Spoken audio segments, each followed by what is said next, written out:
What is up, everybody, and welcome to the Deep Ruts podcast. This is a podcast designed to interview the members of Dotore, Dayton, Ohio Toyota off-road enthusiasts, and today I have with me Kevin Balbier. How you doing, Brandon? Kevin, welcome. Thanks for joining me today.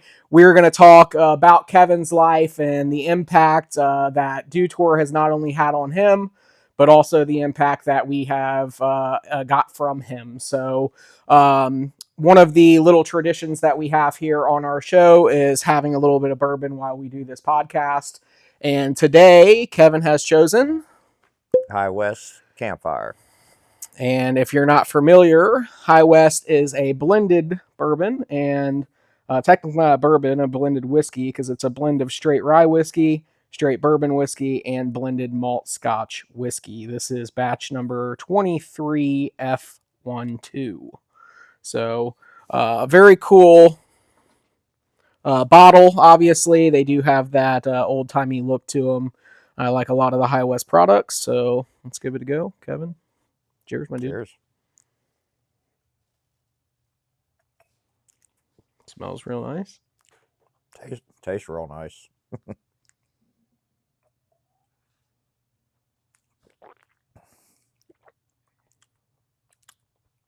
Smooth with a little bit of smoky. Yeah, definitely a high smoke taste to me. Yeah. There's probably that Scotch to it. Pretty good though. Lower proof, a little bit thicker. Yeah. What proof is this? So it is 46, which means it's 92. Okay. Well, again, we don't advocate for drinking and going out on trail rides and things like that, but we do like to have a little bit of a drink when we come back. So I have a bourbon collection, if you will, and one of the things I do is I let the members choose a bottle. So just a little tradition we have, and today we're going to talk, like I said, about Kevin, how he got introduced into Dotore, what he drives and what we're sitting in front of, but also other vehicles that he has had as well. So first and foremost, Kevin, we are sitting in front of your 4Runner, and we just did a walk around of this on the rig, which is a mini series. So check that out as well. But tell me a little bit about this and how you obtained this 4Runner.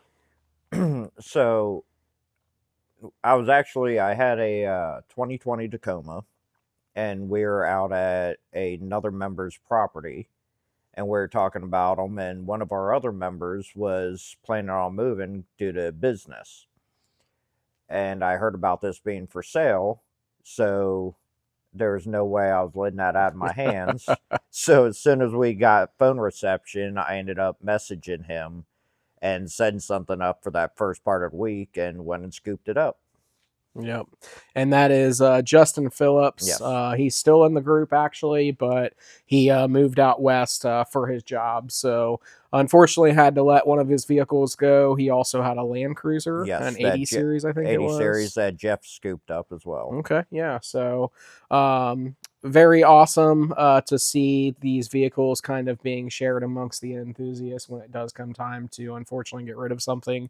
That's one of the cool things about the group, I guess, is you kind of have the inside scoop on parts and stuff that you need. Yeah, what's going on, who's selling what, and so, what type of modifications people are doing, and what is available for the vehicle, or how to, if it's not available, how to modify it for your vehicle. Yeah, exactly. Or creating it for the specific need that you have. So you had a Tacoma at that time. Yes. That Tacoma is no longer around. That got sold to somebody also. Yeah, so I actually bumped my head, and I took one of those, during COVID, they're going to call me up and offer me more than I paid for the truck situations. So I took it. And then a gentleman bought it. He lives over in Butler County. And it was funny because he started posting it on like a couple of Toyota Tacoma website or Facebook pages. Yeah. and people started commenting, "Hey, I know that truck. Yeah. I know that truck, and that I know who owned that truck." And make kind of busting his chops a little, being like, "Hey, if you knew what that truck was through, Yeah. you might blush." Yeah. Um, Which had a lot of mods on that. You had a it did. lift, wheels and tires, a rack, like It was full skid plates, bumpers, front and rear. It was actually goat armor at one point, I I think, had goat right? armor I bought off of Chris Chris Wolf, Wolf. yeah. Actually, the wheels on this were on Chris Wolf's truck. I bought. We did a swap when he traded his truck in. Okay. I had 17s on my other Tacoma, and I wanted 16s because I wanted more sidewall. So we did a trade on those. He was getting rid of his truck anyways. Yeah. So he traded his in with my KMCs. I took his black Rhinos and bought new tires, obviously, because I went up a couple sizes. Okay. But then later on, the gentleman that bought my truck, he actually joined our Toyota group as well. He just hasn't come out. He's a truck driver, so I bump into him here and there. Yeah, and, sure. Yeah, it can be tough as a truck driver for sure Yeah. because your schedule's a little wacky. So that's So what my father did. But I'll see him every now and then, at Hinders or something. He goes there and he'll be like, "Oh man, come out! You got to see the truck." And he's added a couple like carbon fiber accents. He upgraded stereo. okay. But the rest of it, as far as suspension, chassis, all the stuff, he's left it alone. Yeah. He's like, So- there's no need to mess with that. Basically, you got rid of that truck and you drove a Honda for a while as your daily while you had this 4Runner, right? Yes. So And now you got rid of the Honda and you have a what? 2023 Tacoma TRD off-road. Same color as my last Tacoma. Basically, yeah, during COVID and all the drama and everything else, gas prices got up. So I was like, I'm going to get this Honda Civic. And I owned it for about 8 months, put about 5,000 miles on it. I hated the car, and I ended up trading that in on another Tacoma. But there was a little backdrop to that too. Toyota I wasn't in the market. I wasn't even going to jump because I had this and I love this thing. But Toyota just announced that they were going to, for 24, changing everything about the Tacoma. I liked nothing about the new Tacoma. So while I could get my hands on one, I went and bought another truck. Okay. Yeah, yeah. And then I'm slowly modifying that. I keep telling myself to keep it, very mild. It's daily still. Yeah, so it's not on the trails, Mhm. which is very hard because I really enjoyed wheeling my last Tacoma. Yeah. But there was a couple where, it almost slid off a cliff once or twice. And I got a picture of that. Well, yeah, so, cut to- I mean, play at your own risk and, your own wallet's capabilities. yeah. So was the Tacoma, the first Tacoma you had, was that your first Toyota or did you have No, that was so I've owned Toyotas in the past. I've had a couple SR5 Corollas back in the day, the old rear wheel drive ones. But as far as, trucks, yes. Okay, sure. I played around in a Samurai world for a handful of years. And they're fun. They're not a get out and drive around town more than 35 miles per hour when you have 35s on them. Sure. Yeah. I mean, it's like walking into the wind holding a sheet of plywood. Yeah. Okay. It doesn't function. Yeah. They look good in the parking lot on the trail, but I just wanted a little more. And my dad, he had a whole bunch of Toyotas back when I was a kid. So Okay. to me, the 90s Toyotas are more they hit a home spot with me. Yeah, a little more sentimental to you. Because my dad, my dad did have a Sure. couple of them back in the day. Yeah. So just a little bit of, when life was a little easier. Yeah. Well, we'll talk a little bit more about that here in a minute, but how did you get involved with Dotore? How did you get introduced into the group? What do you remember how all that happened? Yeah, so when I bought my Tacoma, I bought it to basically kind of get out in the woods and do a little more camping. Really never did a lot of that in my life. So it was something I wanted to kind of explore. So I ended up finding the group on Facebook, and I just basically typed in Toyota under search, and the group came up. And it was obviously a small group. It was only a couple months old when I joined. But I just, for some reason, felt like it was a good fit. No, heckling going on compared to some of the other larger groups. You just get the hecklers in there, and uh, just kind of felt like a fit. And then I saw an event where the group was doing a get together because there was a flood down in Kentucky, so we were gathering goods. So to me, that just felt like something I wanted to really Yeah. be a part of. Yeah. So, my actual first meet with anybody face to face in the group was that drive. Okay. Yeah, that was a good one. That was in Kettering. We had basically a drive through. We had a few of us were collecting all the Yeah, boxes, collected food and, all the essentials and things like that for toilet the paper, paper towels, yeah. canned goods. I mean, I think I filled up, half my truck with stuff that, Yeah. and you know, I don't know when I've been without. So, when somebody's Yeah. without, it feels good to give back Right. when you're able to. Yeah, absolutely. And that's something that we try to do kind of a little more regular here in the group. Like we try to do like toy drives and things like that, which we're going to start doing a little more frequently. Um the Thanksgiving, Christmas, those are the two biggest known ones, but it'd be great if we could even do things for like Easter and some of those holidays as well. Just kind of like you said, being able to give back and help the community is something that I always have found really important, and that's something that I do kind of hold true to being Dotore. So, Yeah. that you talk a little bit about the heckling and things like that. We always try to make it a welcoming environment on our site. That's important to us as well. So making anyone feel comfortable and being able to come out and kind of bring their family along. And the biggest thing with this is it's a resource. Being able to find out more information about what you want to do to your vehicle, or even if you're not an off-roading person, this is a great way to still get that information and learn about modifications that you may want to have. So, while we do some off roading, we have some other events throughout the year, kayaking, which you've Yeah. enjoyed coming out on as well. We do like donut meetups in parking lots. So, it's not always the opportunity to go off roading, but we do love those times, obviously. Yeah. And Kevin has been out on a lot of the group trips with us, gone down to Kentucky with us, and gone to Windrock and some great places. And we're going to talk about that a little bit here. But first off, Kevin, let's talk a little bit about, you know, how you grew up and where you're from. You're not originally from Ohio, so do No. you want to talk a little bit about where you grew up at? So, I was born in South Jersey, but I was only born there. My grandparents wanted me born there.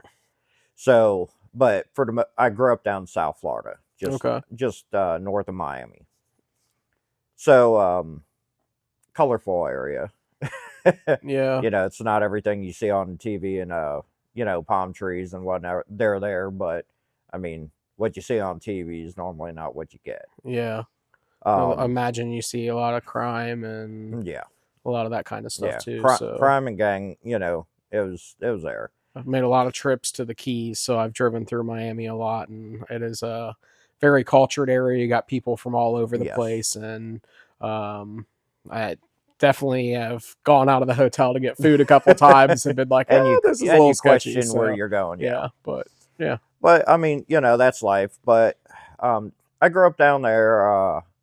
I had when I was younger, I had a good childhood. And, single dad.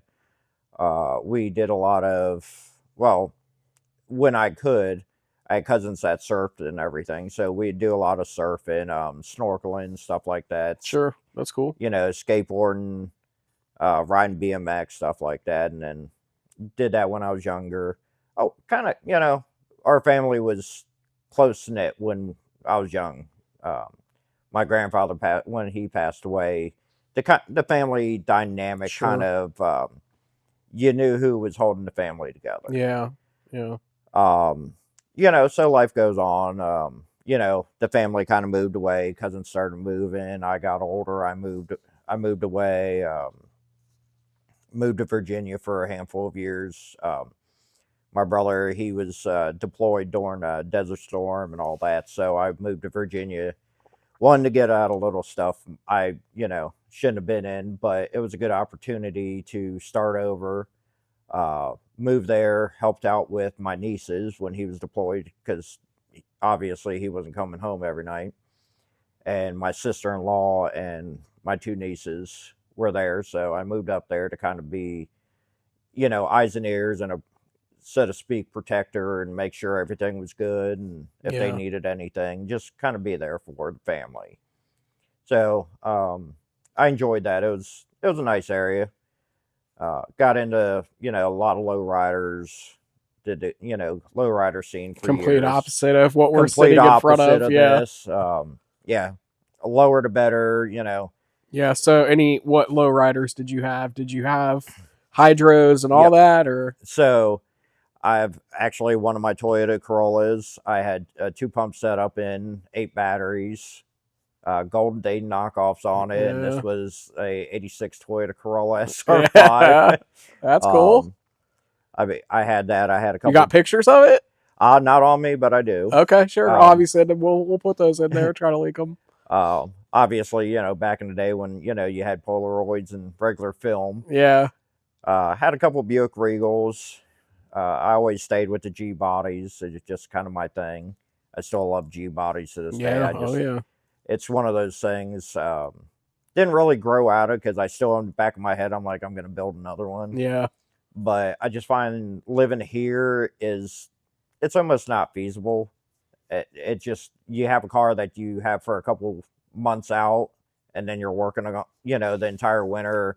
If you don't have a place to keep it, then Yeah. you're kind of stuck there. Plus the garage is filled with motorcycles right now. Yeah. So, uh, you know, where do you find the time? With this, it gives me the best of kind of every world. It gives me the ability to still customize stuff. Gives me the ability to use it year round if I chose to. Yeah. I could show it off no matter when and where I want. It gives me something to put my pride into, and then with Yeah. the lowrider scene, I mean it's great. I loved it. The wheels are a lot easier to clean than Dayton's. Though. Yes, That's yeah. You get out with the naval jelly, so try to get the rust out around the thing, and then get some pipe cleaner. And, yeah. you're spending 3 hours a wheel. This it's power wash the mud off, and I'm like, all That's right, good. That's good. Maybe a little bit of spray wax or something. Yeah. But overall, I mean, to me, it's still the car scene. Okay. It's about getting out, meeting people. It's getting out, enjoying people, enjoying people's rides, helping people put their, abilities that they have to hand to get it built. What's outside of their comfort box, and if you have the abilities to help in, Yeah. and you're putting your pride into one of your friends, where a lot of people don't do that. Yeah. Uh, That's definitely like we talked about. Like that's what we do in our group. Being there and trying to help people and yeah. offer solutions and I resources. mean, I've been to multiple members' houses working on their cars on, Sundays or whatever other days. I've had multiple members at my house. Worked on my truck. Worked several on your times. truck with some sketchy spring tools in the driveway. Yeah. But I've always viewed, I feel like anything, even motorcycles, through the motorcycle clubs I've been in over the years, I always feel like there's just a way that a piece of metal brings people together. Yeah, sure. Because if you're walking down the street, you see somebody, hey, how you doing, this and that, maybe, and you just keep walking. You're about your day. Yeah. But it's something about this that just it brings people together, brings people from all walks of life into one common Yeah, it ground. kind of draws you in when you start seeing different modifications. You're like, man, that thing's sweet. Yeah. Like, and we talk about that all the time. A lot of us that have met each other and, people that have got involved in the group is because we've seen each other in parking lots and we start talking about modifications. And it's truly a very cool thing, and it doesn't matter about anything outside of what you're interested in. But if you're driving a Toyota and you're like kind of looking at each other and you're like, hey, yeah, Yeah, okay, and, yeah, and that's what's that and up. that's what it's about. I mean, it's about to me, it's about bringing people together. Yeah, I mean, because when you're on the trail, for the most part, you're in your own zone. You're, looking at your lines, and to me, I love that. I love being able to look at lines, look at this, and be like, all right, I'm going to try this. I'm going to do this. Try to push yourself and push what you've built to a limit. But on a everyday, base, you know, with there's probably a majority of my friends that I have that I've made over the last, 4 years or whatever in the group that I would have never came across. I would have never met. I wouldn't be sitting here with you. I mean, you're on, you know, the audio, side of the world as far as your business. And yeah, I mean, you live a couple towns over.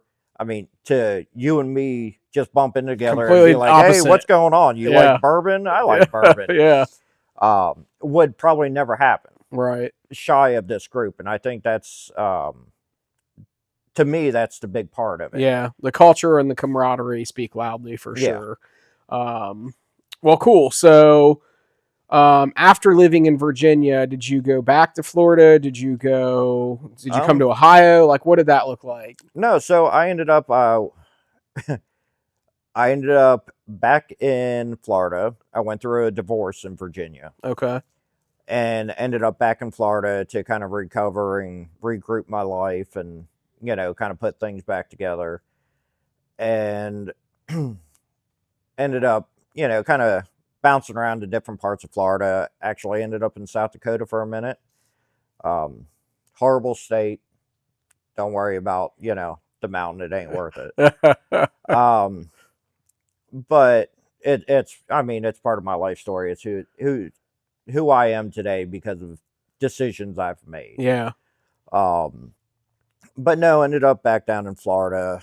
And what drug me up here is actually the kids. So I didn't want my kids growing up where I grew up. I didn't want my kids having the struggles I had to struggle with. I didn't want them to have, you know, basically, I just didn't want them to sure, have what yeah, I had. Because when I grew up at their ages at the time, I grew up in, the early 80s to 80s in Florida. Completely different time than in the 2000s in Florida. yeah, Uh, the schools that I went to, they put in, even the elementary schools, they put in metal detectors. They put in conveyor belts at the middle school I went to, so you had to scan your backpacks to even go in. Just stuff you don't want your kids to have right, to go through. right, Why? Why for, sunshine and hot weather yeah. am I A going to put my kids into this situation where they have to lot of endure that? rain in Miami and hurricanes Yes. too, Yeah, so you trade it. you have two seasons, hot and hotter than hell. One brings more rain. Yeah, But it was time to get out.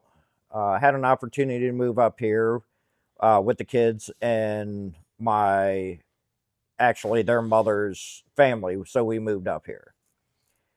And that's kind of where life has been. I okay, I have no desire to go back. I'm here. I've made a family. I've made friends and made a life here. I've been okay. up here 19 years, and it's where I'm at. Yeah. Well, we're happy you have played into the group and found your way here. Well, Two it's been kids, fun. right? You got Three, three kids. Okay. three. Yeah. I think I only knew two. Yeah. So, I have my two younger ones, and I say younger lightly. My daughter, she's 17. She lives up here, and my son, he's 19. He's in Bowling Green, Ohio now, up by the college. okay. I have a older daughter. She's just north of Tampa, Florida, and she lives down there with her mother, my ex-wife actually, and she's 25. Okay, I had sure. her when I was 21, Okay, yeah. so not Well, showing my age at all. yeah. Well, you already said you grew up in the '80s, so we Yeah, gotta have a little bit of an yeah, born idea. in the But 70s. Yeah, yeah. Okay. Cool. So obviously you've been around a little bit, kind of traveled, and seen a lot of different yeah. places. Where did you get your first job? Was that, I imagine, probably in Florida? Yep. Okay. So where did you work as your first job? So, I mean, I don't know. I had tons of little like as a kid. I lied about my age to get jobs at like the Christmas tree lot Yeah, as a sure. dragger. You Yeah. didn't make any money besides tips, and you had to be a certain age. So, and they didn't check. They were just like you walked up and you're like, oh, I'm 15. Can I drag trees? And they're like, yeah, sure. I was 13. But I wanted money. Yeah. But no, I got a job with my brother and his best friend, which is basically a brother to me. We still keep in touch, and I mean, we've known since they were in high school. Uh, but doing Formica cabinetry, Okay. they did it for a living, and I got a job working with them under the table. The boss paid me cash, and I basically sprayed glue all day, laid the Formica down, I rolled it out, and then I ran a file around the edge to file it out, and that's what I did. Okay. And Cool. my dad didn't like that Yeah. because I didn't pay taxes. So I wasn't a productive member of society. And so I ended up getting a job at Publix, Yeah. making, literally half a cent on the dollar that I was. But, I lived under my dad's roof and Yeah. he was king. Yep. Sure. A lot of people know that situation. Yeah. So, um, I, where did it go from there? Do you have any like schooling? Like, because that's all completely obviously different than what you do today. So yes. how did your career path, what led into that versus being a stocker or whatever you did at Publix? So, yeah. So I ended up, I played around with the grocery stores for years. Um, Ended up in the seafood department. And but going through school, I ended up getting a degree in landscaping and horticulture, golf course and maintenance. Sure. Okay. I got heat stroke twice in one lovely Florida summer, and I was like, I'm done. I'm not having this. I'm not, just wasn't something I wanted to continue doing. Yeah. So ended up going back into the grocery store stuff in seafood department. And my dad, he's been in the seafood industry forever. So I ended up going into seafood, doing that. And I, years later, still doing it, became, department manager, stuff like that. And one of my vendors that I bought seafood from, the actual, warehouse, Mm-hmm. they were like, hey, man, why don't you come over here and work for us? We've been dealing with you for years. You're knowledgeable. You know what you're talking about. You're good. He's like, come work for us. I think I got a job for you. So I went over there and actually worked in a distribution center. Okay. And they were, at the time, trying to develop their own horseradish and cocktail sauce and everything. So I was like, well, cool. You're going to pay me good. I'm warehouse hours. I'm off in the afternoon. I got the weekends off and no nights. Okay. I'll try it. I hated it. Absolutely hated Oh it. man. I sat in a room that was a bit big as a cubicle at like 20 degrees. And we were experimenting with how to make horseradish and do all this stuff in a company that never did it. So we first started off with 55-gallon barrels of plastic barrels, mixing this stuff with paper masks. Well, if you can imagine the horseradish smell that burnt your eyes and your throat, Oh man. it was horrible. So then we started experimenting with masks. And you're just sitting there mixing this stuff. And I'm like, I'm kind of over this. It Yeah. sucks. But it's one of the things that you don't know until you try. And I was driving down the road heading home one day, and I saw a sign in front of this service shop, and it said "Help Wanted." And I was like, well, I love tinkering with cars. I love doing, this little stuff. And I went in and I was like, hey, what are you looking for? He's like, well, I need somebody to do this, this, and this. And I was like, well, I was like, I know some of that. He was like, do you have tools? I was like, yeah, I got some tools. He was like, do you have any experience in the shop? I was like, no, that's why I'm here talking to you. Sold myself to him. He didn't want to hire me. Sold myself to him on the understanding that he hires me, gives me a reference, and if when that day comes that he fire or finds somebody that he wants to fill that job title Yeah. for him, that me and him will part ways. No crying about it. Handshake, as long as I can use him as a reference Yeah. moving forward in my career. Sure. And surprisingly, he agreed to it. Okay. I worked there. Didn't know how to weld at the time. They taught me how to weld. Just basically exhaust. It was an exhaust suspension shop. Is this still in Florida? No, this was in Virginia. Okay, gotcha. So I did that, and I don't know. About 8 months later, he found a seasoned tech that was willing to come in and do it. Basically run a show. He was looking for like a manager and a tech, so Yeah. he could kind of step back and Sure. have somebody kind of take over. Uh, so no harm, no foul. I shook his hand, and I ended up um, from him. He ended up getting me a job down the street at a Texaco service station. Okay. They did state inspections and basically mom and pop everything. I mean, when I was there, I machined a flywheel for a Mustang 2 on a brake lathe. I mean, just how it went. Yeah. Dang. But he ended up getting me a job down there, and so I just kept going. It was from a sign and talking myself into a temporary job with a reference to 25 years later, I'm still a mechanic and Yeah. been with the company I'm with now for 15 years. Yeah. And you do a lot of stuff for the group, and Yeah, where you want to tell them where you're at? sure. Um, I'm at Tire Discounters in Troy. Not the job that I ever thought I would end up being at for 15 years, but I have a good team. Everybody there we have a good niche at the moment. Yeah. I mean, people have come and gone. Some people don't fit in, and some people just move on to better things. If people want to move on, I mean, you move on. You find Yeah. your own path. So no, I mean, overall, it's been good. I mean, it's company. It's not like it's my business, so I can't have the last word in things. Yeah.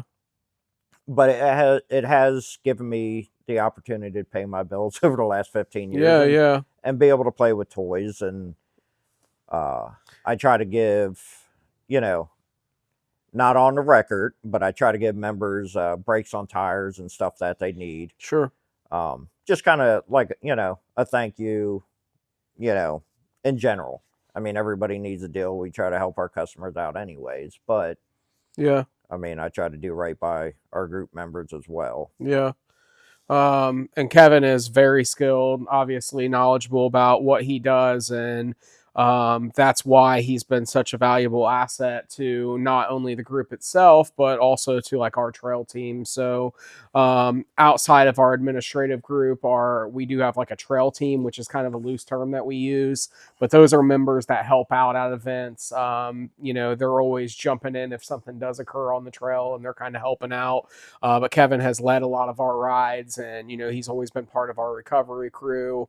One of the people that's always there helping out for our recovery days. So Kevin is very involved, and has been a part of this group as we've talked about for quite a while. So we do definitely thank you for everything that you do for the group, and the members that you have helped out over the past.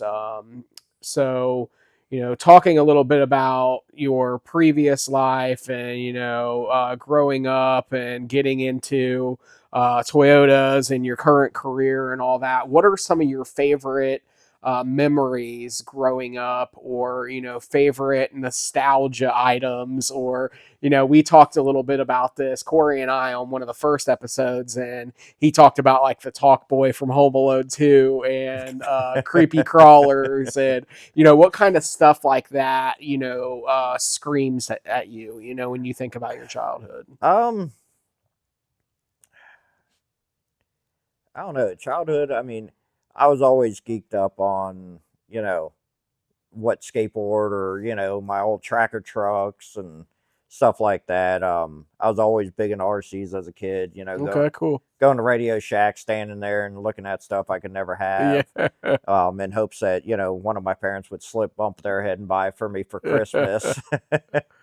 um, I ended up one year I got the old Lobo, uh, the what was it? Doom buggy, little Okay. RC from Radio Yeah. Shack. That was like the top one I ever got when I was a kid. Um, just stuff like that. I mean, we lived more of a basic life as a kid. I mean, my mom, she tried to do what she could or whatever. But that was, it is what it is. Yeah. If we went to the store, I normally always walked out with, a Hot Wheel. Yeah. Yeah. And my dad, he, he did what he could do. He's, single dad, 3 kids of his own, and we could almost, every couple of years might get a new bike or something for Christmas, and besides that, it was kind of what it was. Yeah. But you spent a lot of time outdoor as a kid, skating, biking, doing all that kind of stuff, as we talked about. Yeah, it was come home when the street lights were on. Exactly. That is nostalgic alone. That kids used to be able to do things like that. There's no. I mean, some of the things that I do miss about then compared to now, and I even tell my kids this, is if you couldn't find your friend at out their house, you went to a couple friends' house and you would find them, and and you would find them. If not, you would just find one of your friends doing something. You're like, hey, I'm just going to hang out here and do this. Yeah. It wasn't sitting at home and getting lost in your phone or lost in a tablet or this or that. And next thing you know, you're like, well, I completely wasted my day doing this. Or just, little stupid stuff that you'd be able to do. And now it's like, oh, you got caught on the doorbell cam. Yeah. You can't go knocking on people's doors. You can't TP somebody's house. Yeah. Not that you should. But a lot as a kid, there's a lot of fun stuff. But now you can't do the things that I think that's the biggest thing to me is looking back on my childhood, being able to do kind of stuff like that and get away with it. It was never like, as a kid, it was never like big, major, stupid thing. But it's like, haha, like. Well, there's one year. Mischief. Yeah, it was mischief. One year, me and a couple friends got together and we there's one house that never decorated for Christmas, nothing. We actually borrowed all the Christmas stuff from one house down the road and put it at this other guy's house, set it all up and lit it up in the middle of the night. Oh my God. Imagine, I don't, using the neighbor's power. Yeah. No, using his. I mean, we plugged it into his house and everything, but we decorated, took all the bushes, all the lights out of bushes from one house, and went like 3 houses down and set it all up in this guy's yard. That's hilarious. So, I mean, we did stuff, it was stuff like that. I mean, yeah, was it something you should do? No, but it wasn't harmful either. If everything went back to the belonging, exactly. I mean, you're talking, late 80s, early 90s. Yeah, but now you couldn't even do something like that because it's all over a doorbell or a camera, a cell phone.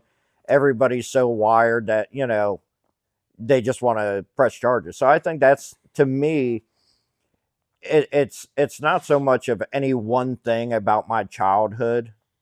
It was a combine of, little, craphead stuff I did. Yeah. To even just, skating down the road or something with buddies or. Sure.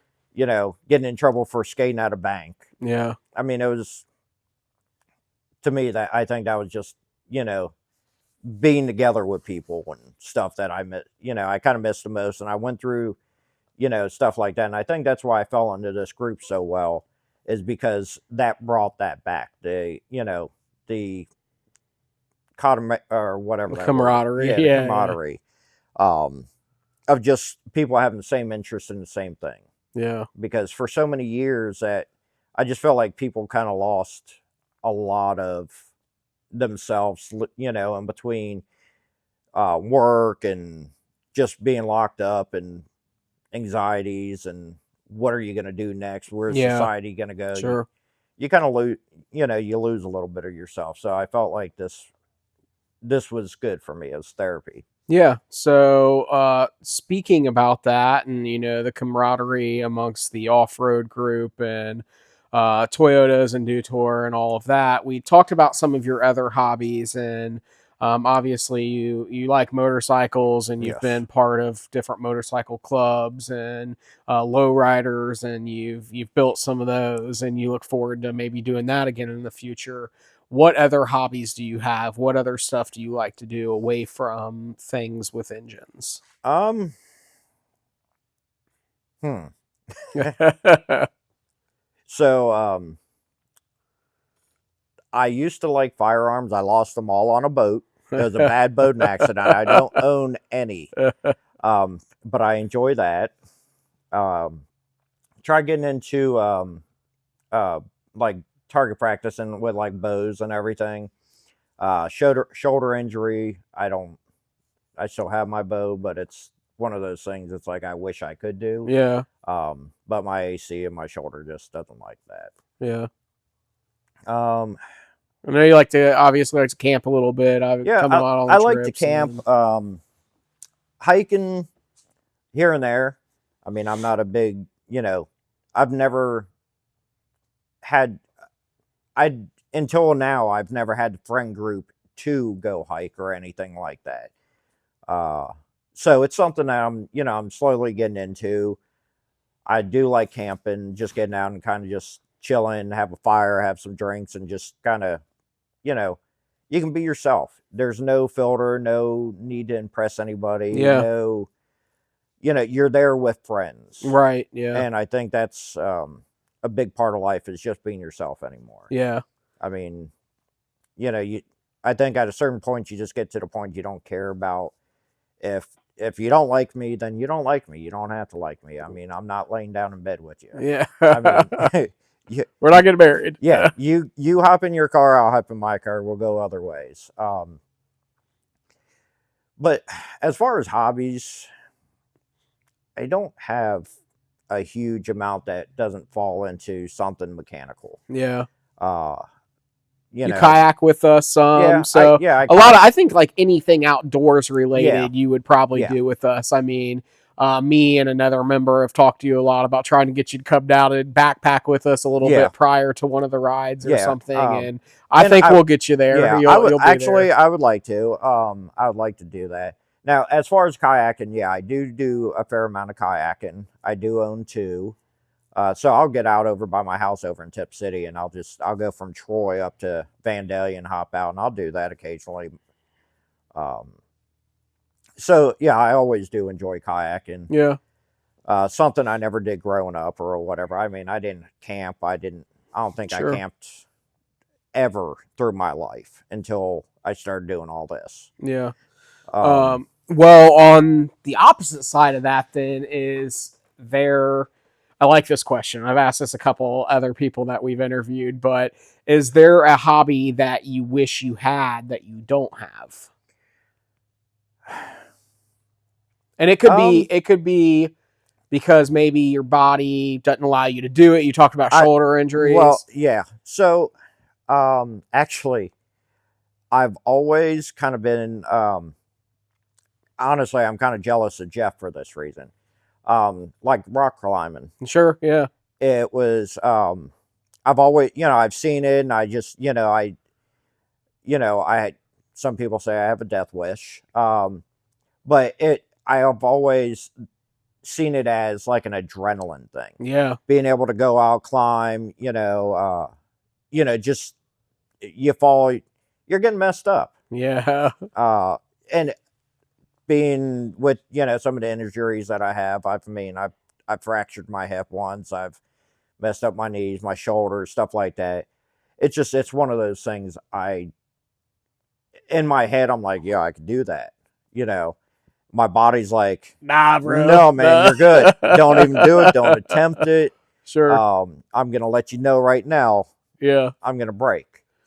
But yeah, I see that as something that would have been cool to do because I feel like there's such an adrenaline. I get like an adrenaline watching it, but Yeah. my body's saying no. I've always found rock climbing pretty interesting too. So I'm with you. Obviously, my body doesn't quite allow that either. Yeah, But yeah, definitely if you climb and there's a lot of people in the group, and obviously we go to Red River Gorge a lot. So maybe yeah, that's something that you guys can all figure out. yeah. Maybe that's a side quest or something. Well, So and see, that's one thing that I do enjoy about this group. Like I said, there's tons of other groups. There's other groups, there's other Facebook pages, this and that. But the one thing that I have found that with ours is because we are active and you do meet people of, different backgrounds, different hobbies, stuff like that, that ability is there to, you're like, oh, I want to get froggy and I want to do that. yeah, There's somebody there that can do that with you. Like this past year I picked up a DRZ 400, and I've gone out with another member and done some of the Daniel Boone trails on the bikes. yeah, And I mean, growing up, right, having street bikes, having Harleys, doing stupid stuff on the street, it's a blast. But when you're, going up Fixer Lico yeah. It's completely different. on Yeah, a two-wheel DRZ and you're just blasting up these boulders, yeah, and I mean, you're slipping off, you're just, you're talking about a whole different rush of adrenaline. yeah, And, yeah.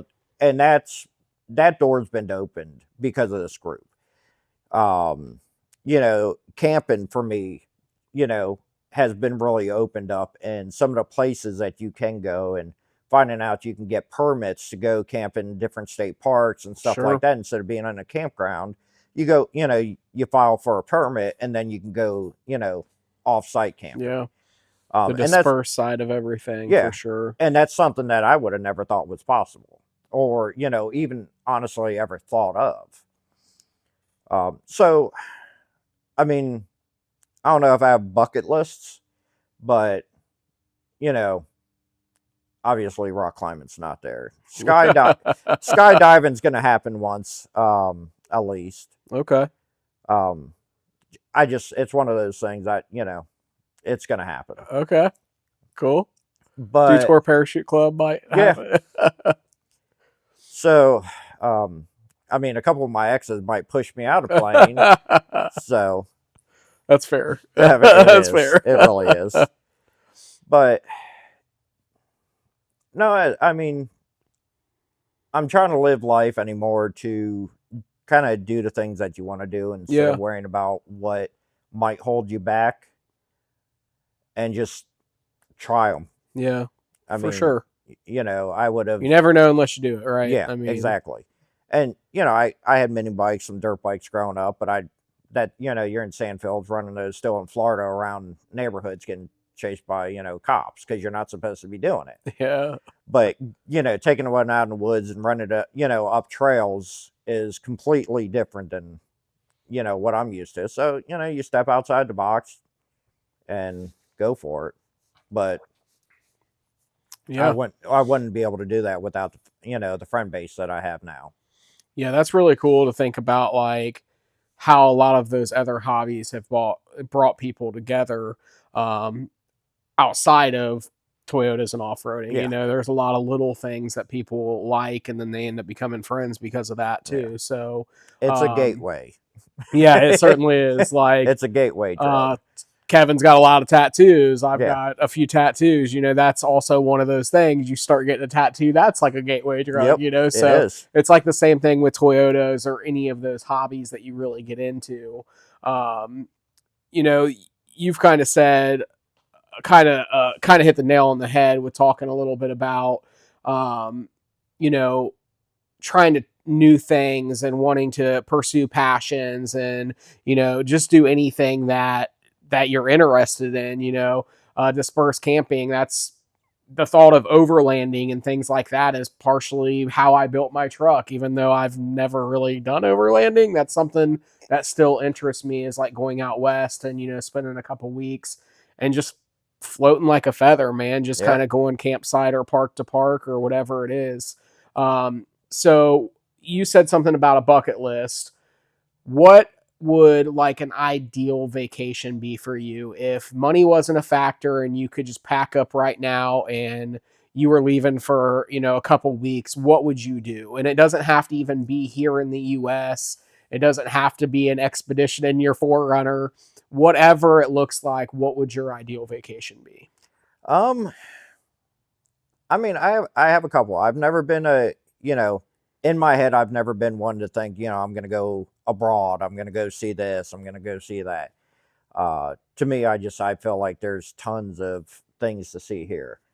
I know one thing that I want to do eventually is I want to do an Alaskan cruise. Not that it's any thrill seekers thing, but I think it'd be cool just to go up there, Yeah. see the scenery, something that you're not going to see in a vehicle. Oh You're yeah. you're in a boat, you're seeing some, the glaciers, you're seeing this. You can chill out with the northern lights at night. Maybe see some whales, whatever you're going to see. Just Yeah. stuff I'm not never going to see on a day-to-day base. Right. Um, Do it. yeah. Do it, man. I did it a So couple of years ago. You should do it. yeah, It is. my We dad. did the whale watching. We saw the glaciers. All of that Yeah, was my super dad. awesome. My dad did it, and it just I'm like, man, really. Yeah. um, so that'd be one thing I would like to do. I would like to go out to the desert. I mean, I've never really been there. I've never experienced it. Uh, it'd be cool to me. I just in my head when I think of it as being able to get out on, like, say, the dirt bike or something and just blast and not worry Yeah. about anything. Yeah. I mean, obviously you got to worry about some things, but Snake, scorpion. yeah. Like, But if you're going fast enough, I mean, yeah. you just blast through it. Yeah. But yeah, I mean, I'm kind of simple with a lot of stuff. I mean, some people would be like, "Oh, I want to go over to this country and see this, or go to Paris," and yeah, that's not me. Yeah. Okay. I'm That's fair. I'm simple. Give me an Alaskan cruise. Give me something new to see. I mean, earlier this year I went down. Saw my dad down in Florida. Hung out on the beach in Daytona for a few days. Went to Ocala and went out airboat riding. Just simple. I mean, had a blast. Okay. Sitting out there on top of coral reefs, seeing some stingrays and stuff like that, swimming under the airboat, and simple. Yeah, man, that's cool. I mean, you're still having a blast. I love Florida. I've been a lot of times. Yeah. Went to the Everglades and did the airboats there, Yeah. which was super Well, awesome. and I hate to say it, when you live there, I think it's like anything else. When you live there, yeah. you overlook it and you don't do it because you're so busy in your day-to-day life. Right. You think about a vacation and Yeah, being in the same state isn't a vacation. not a vacation. Yeah. Yeah, I mean, we went down there and we went airboat riding, with my dad for his birthday, and my dad's been down in Florida since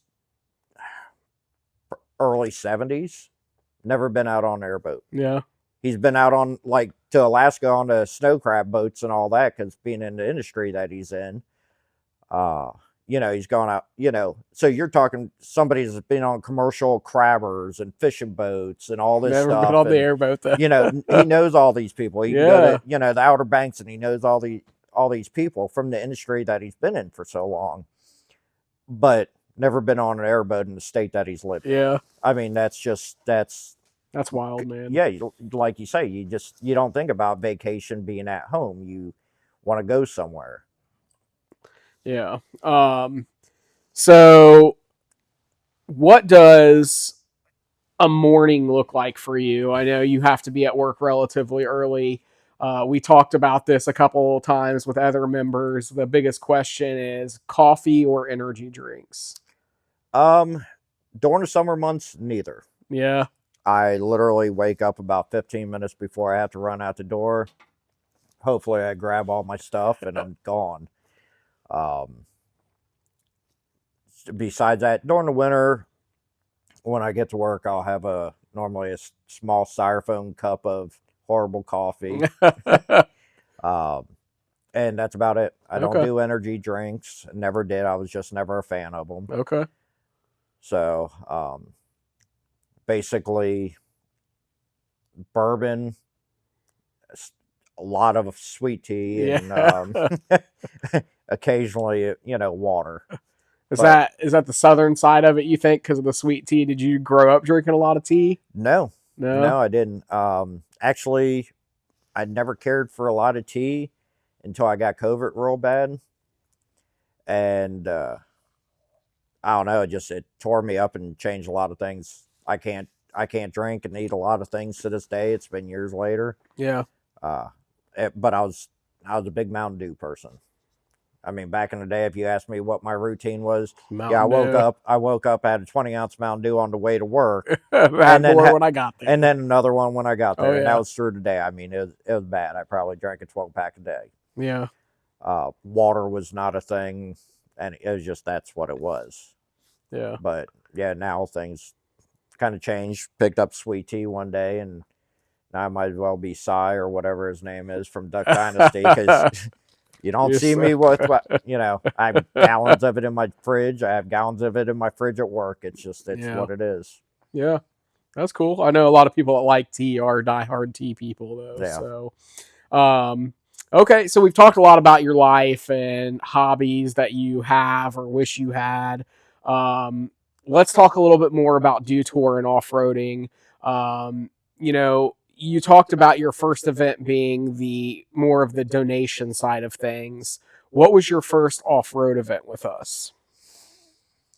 Um, that was the one that we stayed at Toby's property that we saw the bobcat that night. Okay, sure. Yeah. That was my So first that event. was our first big trail ride Yeah. because so we'll talk a little bit about this story real quick, but essentially one of our first trail rides down in the Red River Gorge on the Daniel Boone Backcountry Byway. One of our couple of people we know actually own property down there, and one of the guys actually lives or had property in a camper right next to some of the trails that we were doing. So we ended up staying there for a couple nights. And the next morning we had our trail ride at Callie's. And that's where everybody had lined up and everything, and we were going to depart from Callie's and go out to the different trails and everything. So that night we had been over at the other members' property and kind of just went to go check it out, and we had a couple drinks and stuff there. And as we were on the way back to the other members' property, a bobcat runs in front of us, and we're out on doing like Fixer Lico and stuff like that, if you're familiar. But um, it was just so weird because it's 2 o'clock in the morning, It just late, walks out, dark. stops, looks over at us like, "What are you Yeah. doing here, man?" Yep. And we're just like, bumping around and getting back to our other campsite. So that next morning we pull in, and I think we had over 30 vehicles, which at that time was shocking. I Yeah. mean, it was just crazy to see that. I remember pulling in the next morning and we were all like, oh my gosh, What are like, we gonna as do? if you're familiar with Callie's, and I know a lot of you watching are, as you pull in that main lane, it was just full. Like there were cars lined up all the way back past the actual camp store and everything. So that was a huge moment for me because I hadn't experienced a ride that big yet. And that was one of our first personal fall rides. We do a lot of events and tag along on some of the Kentucky Land Cruiser Association rides. And they are phenomenal too. They put on some really awesome Yeah. events, and a lot of us still try to go. And we thank them a lot because they are a huge reason of why we are able to access the The trail backcountry system like we are. byway and doing all of that. Yeah. So, okay, cool. And that was a great ride. We had really fun night rides on that Yeah, one. we And did. I always enjoyed the night I think that rides. was also the first ride that Mitchell came on, wasn't it? Um, no, no, No. Okay. that was a So that was later one. prior. Sure. Yeah, that was a later one. Um, but yeah, and we had a big group of us that time, so it was really fun going off. And a lot of us were kind of new to those trails anyway, so we were doing like Spas Creek for the first time, and all of those different fun Yeah, I rides. was gonna But say that from then to now, our knowledge of the trail systems is, and just our experience in general, yeah, has really grown. sure, I mean, you know, we're a whole bunch of, I got this truck. Let's go. yeah, Let's go out and right, do this. And then we got there, and kind of holding it in our hand, not knowing what to do with it. yeah, yeah. And I think we've gained a lot of that knowledge from the rides with the Kentucky group. Yeah, And yeah, they, going out, and they do a lot of good call stuff too, so doing different cleanup rides, or doing rides that fund giving back to the trail fundraisers and system. stuff Yeah, like that, not only to the trail system, but Shelby's Way is one of the rides they do yep, down there, and that's for suicide prevention and things like that. So, all going towards great causes, while some of that money supports the trail system as well. And yeah. It's um, it's been nice being a part of all of it, to yeah, be and honest. they're very knowledgeable too. I know a lot of times, when I went down there, I was uncertain, but their guides had no problem getting out and kind of talking to us a little bit. Yeah, And we've influenced ourselves a lot with our rides because we're kind of the same way. We understand when people come out, it may be their first time or it may be their 100th time. You don't really know. So we have those different levels of trail rides and allow you to kind of choose based upon your comfort and your vehicle's yeah. modification list. And Um, I'll say, as with the Kentucky group, like I reach out before I'm gonna do like a trail system, because if I haven't been down there for that, in that year or whatever, I reach out and I'll ask them, hey, what's this trail rated at this year? What's the condition? And they have always been helpful as yeah, far as giving their feedback and their opinions of stuff that they do on a more regular base than we do. That yeah, way I don't get our members into a real sticky sure, situation where yeah, I might have somebody on one of my um, groups that I'm leading, and they're like, well, I signed up for light medium, and I'm like, oh, last year this was light medium, and sure, then I go down there and it's just rutted out, with right, some 40s and side by sides, and I get this guy out yeah, there, I'm tearing up his brand new truck because yeah. And not only that too, but we also want to keep things kosher for the Land Cruiser yeah, Association and the members and the people that live there. They have done a lot of work with the community to be able to keep these trails open and accessible. yeah, And we really do thank them for that. yeah, because And not everybody wants us there. right, there's that's the last thing we want to do is go out there and make a bad name for the community. Yeah, So, we are pretty particular when we're out riding those trails and, making sure that we're trying to stay on those specific routes and not going out and damaging the land and things like yeah. that. So, um, Kevin, what is your favorite do tour moment? Whether that is a moment on the trail during a night ride, maybe it was around a campfire. What would you say your favorite memory of the group or association with the group? Mm, Yeah. We're getting close to the end here, so I'm going to start hitting you with wow. some of the more troubling questions The here. one that always, the thing that always comes to mind and makes me laugh the most is Oxjay and Uber. Okay, yeah. The fact that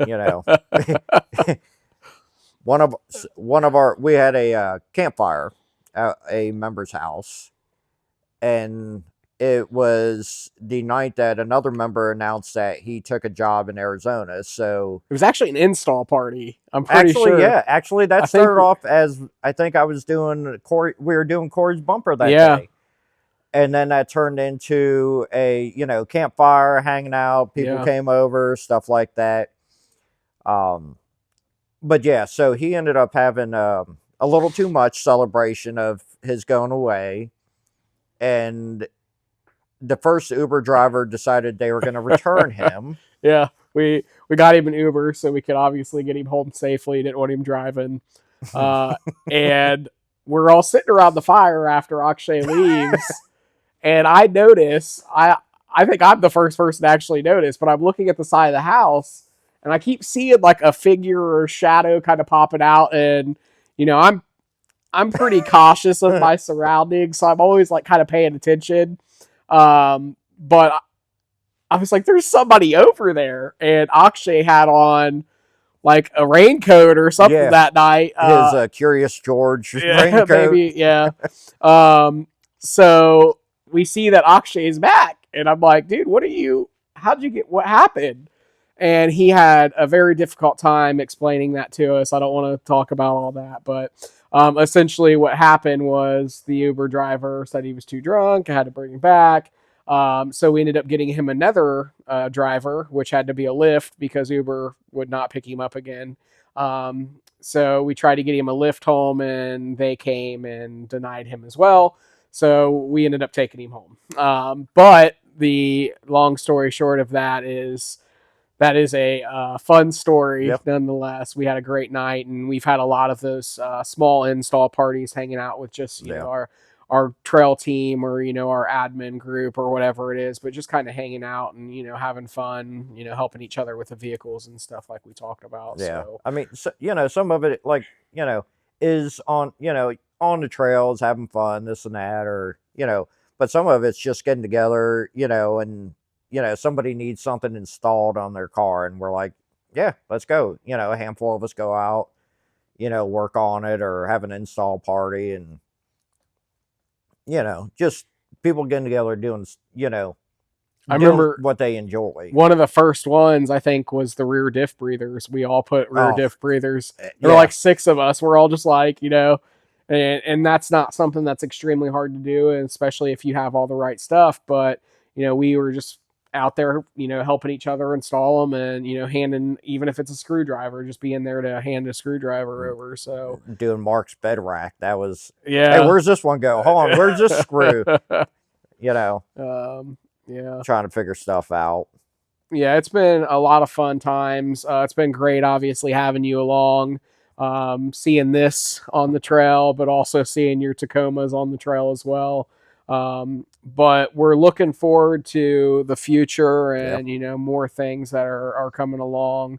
I just put out our event schedule, so that is our new banner for the Facebook page. So check that out. Kevin, what are you looking forward to in the next 5 years, for example? Where would you like to see Dotore? Honestly, my biggest thing is to make sure it always stays humble. Yeah. There's a lot of the groups as we grow, and I mean, we've grown in the last, since 2020, since I joined. But a lot of the groups, once they get to a certain point, they lose what they were. And I feel like that's anything in life, business, people that, as success or business, whatever groups as they grow, they lose what they were, and it kind of falls apart to a back page or something where people are like, instead of logging on, they're just like, okay, yeah, I'm still a group member. Yeah, whatever. And I want us to see us continue to grow as a network of people. Hey, I'm looking for this, and you get a helping hand, or you get a hey, this person does this, or this person knows how to do this, or go to this Sure. this guy.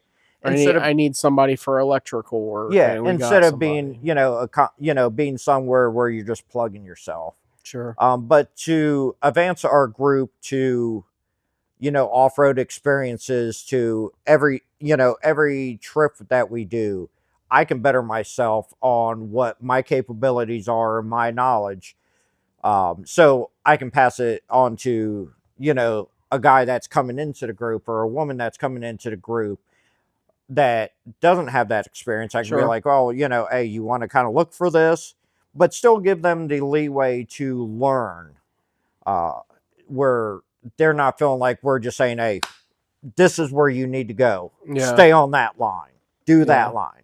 Because then they're not going to grow as we've been, we've been able to grow as we're learning as a new group. Yeah, sure. Experience in that and being able to understand what I did wrong this time and how you can improve it Yeah. on that next line you take. So So, I think the biggest thing for me to, I'd say for myself is just to continue to better myself and be able to, still give back to people in my life. And I think that's where a lot of my stuff comes from, is in the back of my head, I've not always been who I am today.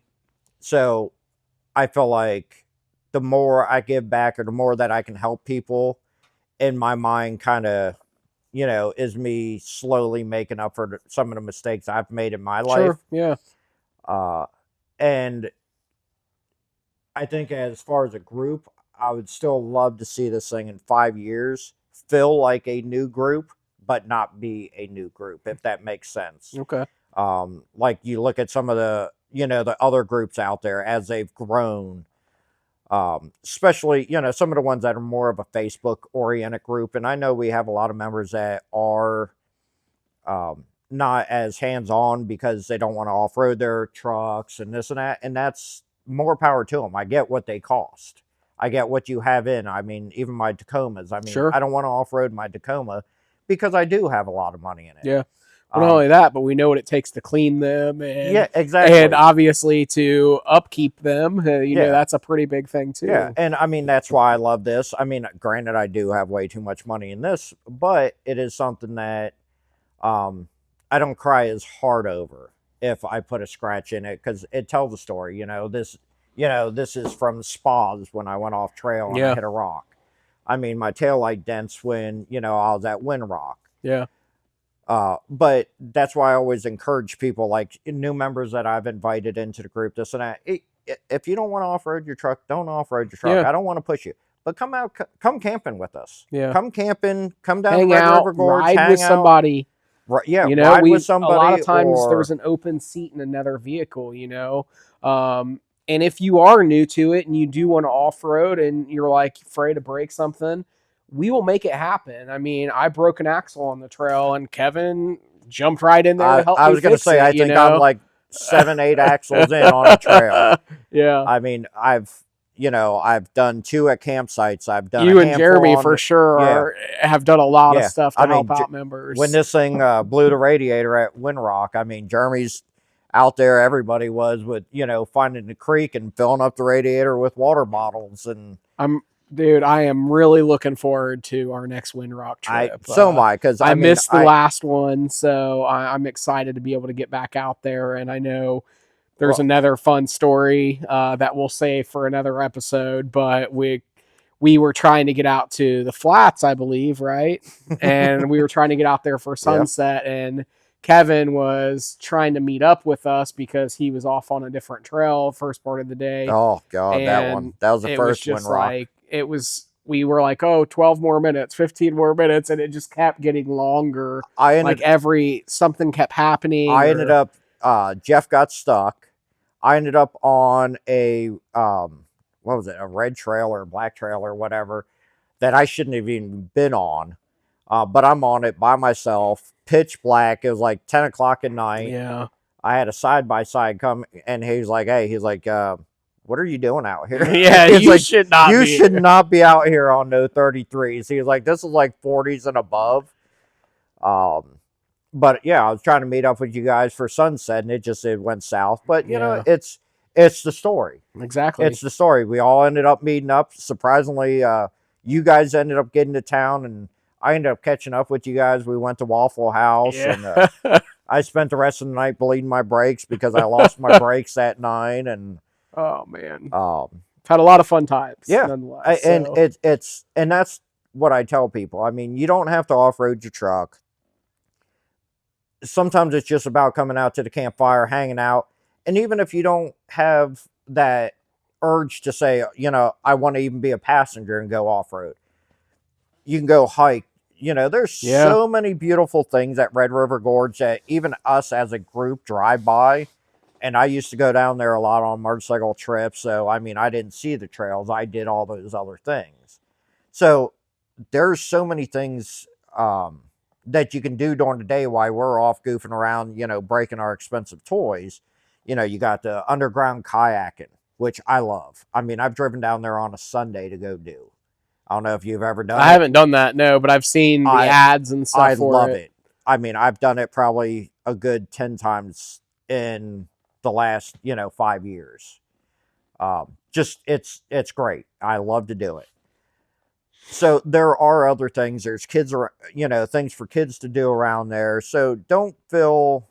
I mean, that was the point of the group to me, and the thing that I always tell people: don't feel like this group is limited to going off road. We we do other things. We're not just an off road group. We're not a Facebook group. So don't think of us as a Yeah, Facebook group.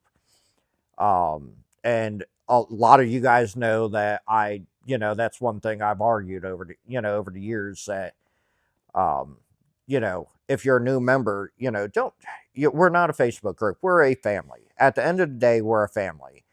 I mean, it doesn't matter if I know you or I don't. I'm going to treat you like a family member. I'm going to take care of you. I got, people that have had issues at even other shops. And I'm not, trying to brag, whatever. You go where you go. But I have people that reach out to me that live in Cincinnati, an hour and a half away, that are like, hey, I've had this recurrent issue. Can you help me out? I'm like, yeah, come on down. Even if it's on a Sunday, I've had people at my house I'm helping out. Um, and that's one thing that I think is important with our group and the growth of our group is not to treat it as a Facebook group. We're a community. We're a family. Almost, in my experience, I mean, I've been invited over to members' houses to use their garage when I couldn't get in mine. To cut my front bumper when I put my winch and bumper kit on one of my trucks. I've been to a couple members' houses for install parties when I was, we were all kind of learning about this stuff together. So I want to, in 5 years, continue that. I don't want to, lose sure. where I don't want us to lose where we came from. Yeah. No, I completely agree, and that is something that will always, be a big part of this, and that community aspect and being there to help people that don't have the knowledge that other people do. I mean, obviously, you're extremely knowledgeable on how to fix But things. there's times, I mean, point blank, the locker on this. Yeah. I am not a differential person. I don't understand, the backlash, this and that. I don't get the math part of it. Just doesn't click. Um, yeah, but Very this fitting. clicks. Very fitting. Yeah, this thing clicks. But I ended up having a couple members take it over their dad's shop or whatever, and Pops put a locker in it for me. No questions asked. Does great work, and but they're JJV yeah, Auto. JJ, Great job. yeah, they do a great job. Great prices, stuff like that. So it's one of those things. It's you know, and I guess that's where the plug-in thing comes to me. It's you know, I don't know everything. I try to be as helpful as I can. Like Jeremy, same thing. Vince and Jay. There's so many knowledgeable people within this group that we should be able to turn to each other with, and help each other out, and not just be like, hey, and that's why I was kind of hesitant even about saying where I work, because I don't ever want to feel like it's a plug.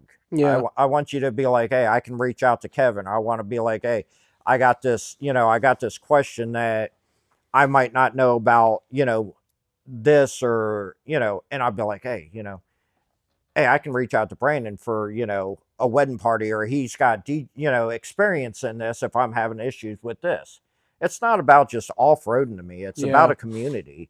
I mean, we might, this might be what brought us together, but I don't want this to be what holds us together, if that Yeah. makes sense. Yeah. Yeah. And Everybody brings something different. Everybody, regardless if it's hobbies or businesses, I feel like everybody brings something different to the table. And I've seen over in other groups, even in lowriders. I mean, I had at one point I ended up starting my own club, because just the groups became such a competitive, swinging of attitudes and egos and this and that. And oh, I've I got the can, best parts, yeah, or yeah. I can do this, or I can weld that better. I can do your battery setup better than you, or this guy. Come to me and don't go to him. Yeah. And I feel like it loses its luster when it becomes egos and everything else. I'd rather Sure. be like, hey, hey, Kevin, instead of, hey, I'm going to call this guy, or I'm going to call that guy because of where he works or what he Yeah. does, or stuff like that. I feel like there's, humble, being humble is, Sure. better in life. Let those recommendations speak for Yeah. themselves. Let people's experiences with those Yeah. people. And what you do, what you do. I mean, how are you a part of it? Are you not a part of it? Are you, like, you mentioned our, the couple members that have property. I mean, yeah, my first trip down there was on, Toby's property. Um, and, great guy, this and that. I mean, to offer a whole bunch of people that you Yeah. barely know Sure. onto your private property, and say, hey, come on. I mean, to me, that's what it's about. Yeah. It's about that, that family aspect, Yeah. not just a, what can I benefit by it from being part of it? Yeah. You know, And Toby's been a sponsor of our fall rides and yeah, stuff in the past, and he's also in your area, and we've yeah, kayaked up there a couple times, and he's been right there to offer us to, yeah. Hey, get off the river, come over here, and yeah, we'll do a cookout. Then you guys can walk back to the sure, river. I mean, yeah, it's just, yep, to me, it's about what you can do, not, you know, it's, and like I said, maybe it's me. Sometimes it's the selfless act. And maybe that's just me feeling like I got to make up for stuff in life. yeah, But yeah, that's that's understandable. who I am. A couple more questions Yeah. here before we wrap it up. One is future plans for the Forerunner, and do you have any future plans for the Tacoma? Um, I do want to have front and rear bumper made for this. Um, it's just coming off the money. Besides that, I don't have too many more expectations for this. I feel like it's, knock on wood, but overall a pretty solid platform for what I plan on doing with Yeah, it. I can, you know, I have my rooftop tent, I have the awning, so I mean, if I just want to camp, I can. I pull the awning out, sit under a fire, whatever. Off road, I mean, I've abused this thing at Wind Rock and some of it's the got stuff you a that I lot of shouldn't. places, a It's lot of cool yeah. places. So as far as this, not really too much. Maybe little tweaks here and there, but definitely bumpers, front and rear. I want to take about 300 pounds off of this front bumper. They're heavy. Yeah, You have to mount the winches on these backwards, so you have to run your controls in reverse, which irritates me. And the back bumper, I mean, I would just like to redo that. I'm not a fan of it. Not sure who made it. It was a buddy of Justin's, but um, just not my forte. As far looking as, for more like tube style or yeah, more tube style, a little more lightweight and lightweight, a little more slider aspect. I yeah, mean, and that's just my trail riding preference. I like sure. having more slidability, because I do stupid stuff. Um, as far as the Tacoma, I am planning on. So I got two 65 7017s on there right now, nice Nitto mud terrains, and I love the look of the truck. I have a 2.5 1-inch lift on it now. But I want to take off the blocks off the rear. I want to do actual leaf pack because I want to put heavy duty on the back because I do want to put a bed rack and my Smitty built tent that's in my garage on the truck. Okay. More for camping trips. If I want to go down to Gatlinburg camp or do this, I don't want to always have to Take this. take Yeah, the this. Tacoma's a more comfortable ride, to Yeah. say the least. I do have my dash kit set up in there. I do have the iBox suspension on there, reservoir shocks on the rear, coilovers on the front. I'm going to bump up the front suspension a little, put upper control arms on it. I do have like the TRD skid plates I've added because it didn't come with them for whatever reason. Going to put some rock slides. I'm not going to go too crazy with it. Yeah, I'm but just make it capable. I'm going to make it, capable. It has the factory lockers, stuff like that. So I'm not going to do anything drivetrain related. Plus, it's under all the factory warranty that I'm going to milk as long as I can. But yeah, it's going to be capable, but it's going to be at best light trails and, camping stuff. I do have some of the old stuff I took off the old Tacoma. I have my gas tank skid plate for it. I actually have a hybrid bumper at home for it. I have a winch for it. So I have all this. Actually, I have a garage stuff full of stuff I can throw at it. It's timing. But it's the fact of just doing it. Yeah. I've been playing around a little more with, the motorcycle stuff again. And so that's been eating up a little bit of my time. And, yeah. Stuff with the kids, some health issues that have come up and accidents, stuff like that. So this summer's kind of soaked up a little bit of my emotional, aspects and free time and spare money.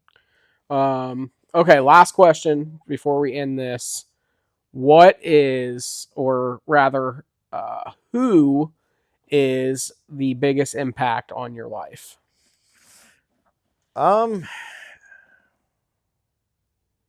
Ricky Bobby. No, I'm just kidding. Great first or last.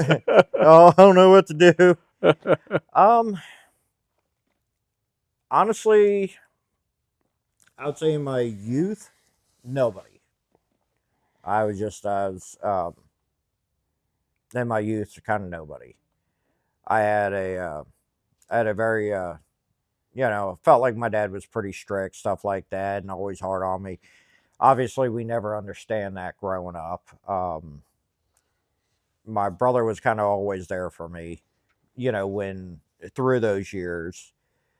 And I'd say, but looking back on it, who I am today, where I am today, and as strong as I am today, as far as, my not giving up and understanding life, my dad, I would say, has kind of put that bug in me where, you have responsibilities. You have to do certain things in life, regardless if you like it or not. So I would say, as far as that goes and who I've, put my kids into that situation where, life's not free. Yeah. It's not going to be given to you. And I think that's what I hated when I was a kid because, I saw my friends with these, different items, different things. And you're like, as a kid, you're like, well, yeah, I want that. Yeah. I wish I had that. I wish I had, the two parents, the two parents at home, the family vacations and stuff like that. Yeah. And, that just wasn't life. But, I had a dad that was always, he was stricter, but it also didn't make me a lazy an adult. Yeah, sure.